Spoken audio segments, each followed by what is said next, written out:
Indiana just got its crown back. That 27-21 win over Miami in the national championship wasn't just another trophy presentation. For the Hoosiers, and honestly for the entire state, it felt like a reset button on years of heartbreak.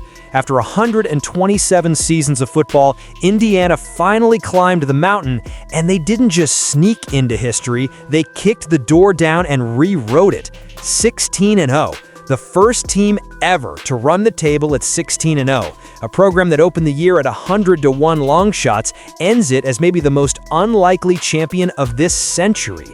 For a fan base that has lived through more what-if seasons than you can count, this title felt like a cleansing, a lifting of something heavy that had been sitting on Indiana sports for an entire year. Because to understand why this meant so much, you have to zoom out and look at what 2025 did to that state. The year was brutal. It was one of those stretches where it felt like every time Indiana got close to something special at the professional level, something cruel and freakish ripped it away. It got to the point where people started talking half-jokingly, half-seriously about an Indiana curse. And then, out of nowhere, the Hoosiers tear through college football, go 16-0, and rip off a championship run that looks like it came straight out of a movie. At the center of that run was one name everyone in Bloomington is going to be telling their grandkids about: Fernando Mendoza. Mendoza didn't just win the Heisman, he completely took over the sport. This was supposed to be the era of hyped prospects like Arch Manning at Texas, the big names that had been pushed for years. Instead, it was the Indiana quarterback who calmly climbed past all of them. Week after week, he made throws, decisions, and plays that turned him from interesting breakout into flat-out legend. By the time they got to that title game against Miami, Mendoza was more than just a college star. He was on the short list of the most popular athletes in the entire state. And remember, this is Indiana we're talking about. This is Caitlin Clark country. For a little stretch there, Mendoza was right there, shoulder to shoulder with her in the conversation for face of Indiana sports. Now, with mock drafts pointing him toward the #1 overall pick, projected to the Las Vegas Raiders, he's on the verge of doing something no Hoosier has done since 1938. Go first overall in the NFL draft. That is a wild full-circle moment for a program that was never supposed to be anywhere near this stage.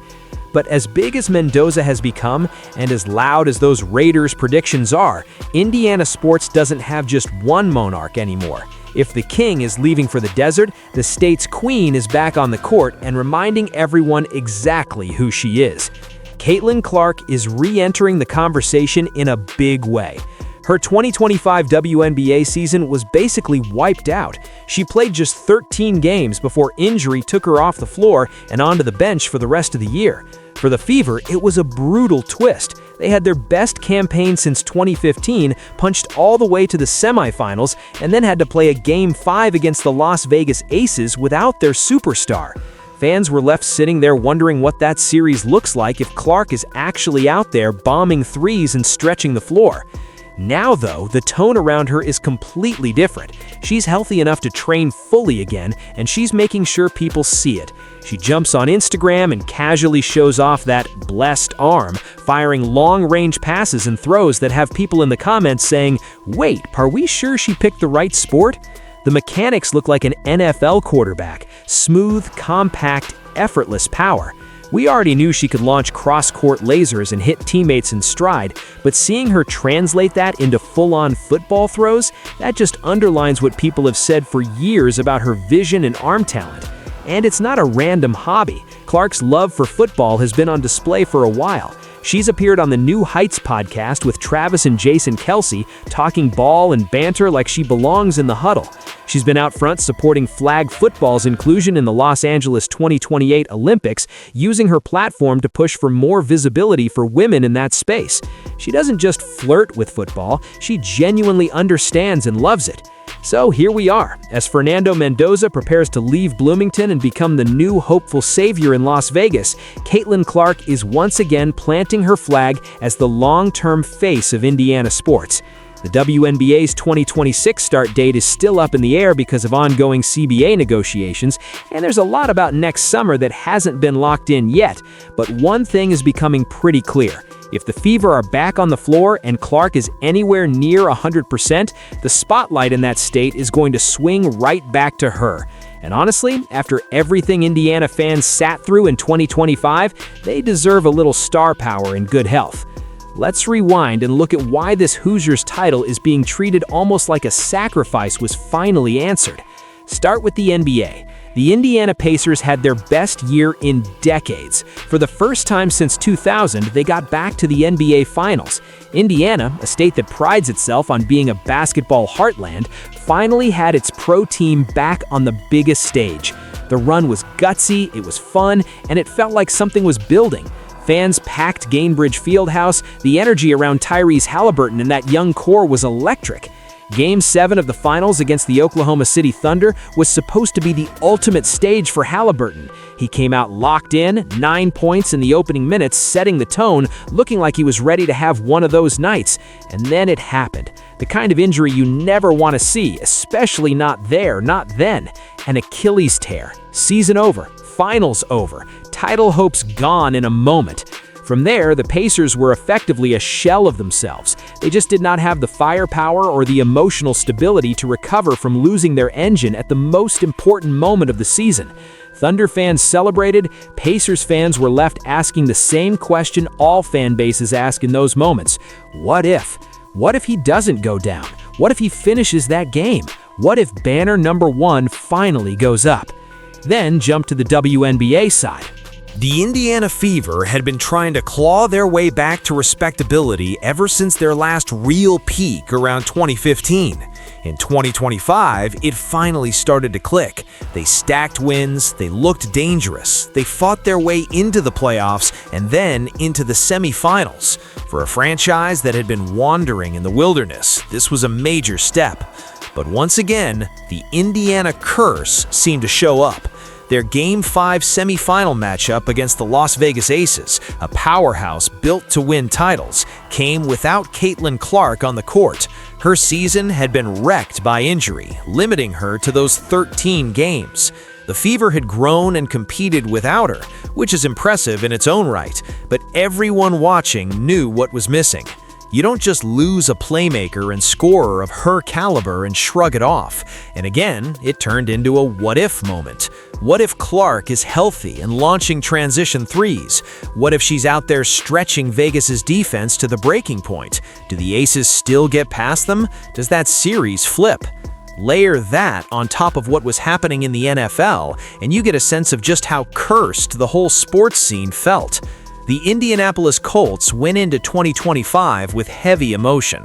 They were dealing with the loss of longtime owner Jim Irsay, a figure who had been tied to the franchise's modern identity in a very personal way. Sometimes that kind of grief pulls a team apart. Instead, for a while, it pulled them together. They exploded out to an 8-2 start, shocking pretty much everybody. They were physical, efficient, and playing with an edge. Quietly, they looked like one of the best teams in the league. Discussion shows started asking if they were dark horse Super Bowl contenders. The city rallied around them. It felt like one of those magical, it's meant to be seasons that pop up every once in a while. And then, again, the same cruel script. Quarterback Daniel Jones, who had been playing the best football of his career, went down with his own Achilles injury. Another Achilles, another key player, another season flipped in a heartbeat. The Colts front office and coaching staff were suddenly scrambling, staring at a depth chart that did not have a straightforward solution. In pure desperation mode, they made one of the wildest moves of the year, dialing up 44-year-old Philip Rivers and asking him to come out of retirement. He answered the call, which speaks to the competitor he is, but football at that level is unforgiving. Chemistry, timing, arm strength, mobility, all of that matters. Rivers did what he could, but the team never regained its early season rhythm. They didn't just miss the Super Bowl, they didn't just slide out of contention. They dropped 7 straight games and fell completely out of the playoffs, from 8-2 to watching January football from home. Pacers lose their star in the finals, Fever reach their ceiling but lose their franchise player for almost the entire season. Colts shock the league, then lose their quarterback and collapse. Everywhere you looked in 2025, Indiana pro teams were hitting this same terrifying wall. Get close, lose a crucial piece, crash down. So when the Hoosiers started their run, lots of fans couldn't help but feel like something had to give. Maybe, just maybe, all that suffering was going to be channeled somewhere.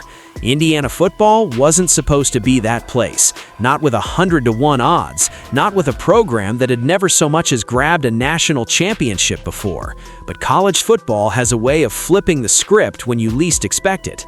They kept winning. 4-0, 8-0, 12-0. They pulled out tight games, smashed a few opponents, and more importantly, they stayed healthy where other Indiana teams had crumbled. Mendoza stayed upright, the defense stayed cohesive, role players kept stepping up. By the time they got to the national title game, they weren't some Cinderella anymore. They were a juggernaut with a chance to finish off perfection. Beating Miami 27-21 sounds like a blowout on paper, but it felt decisive. It felt like a team finishing the job. It felt like all the heartbreaks that had piled up in pro arenas across the state had somehow been traded in for this one perfect 16-0 college run. If you're a fan in Indiana, it's not hard to see the year as a kind of twisted deal with the sports gods. You lose Halliburton in a Game 7, you watch Clark sit in street clothes while the Fever push as far as they can without her. You drag a 44-year-old Phillip Rivers out of retirement because your hot start Colts lost their QB, and in exchange, you get a once-in-a-century Hoosier season that no one can ever take away. Of course, reality isn't that clean or that mystical. Injuries don't happen to pay for other teams' success, but for fans trying to make emotional sense of what they've lived through, that's how it feels sometimes. Sports are about patterns and meaning as much as they are about box scores. Now, as Indiana heads into 2026, the landscape is fascinating. Fernando Mendoza is about to become an NFL rookie, likely walking onto a Raiders team that badly needs exactly the kind of leadership and poise he showed in Bloomington.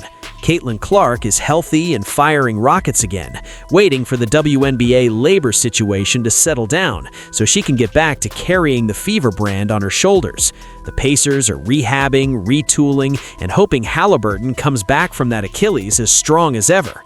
The Fever know that a full season of Clark changes their ceiling entirely. The Colts are trying to figure out what comes next after a season that went from dream to nightmare in a matter of weeks.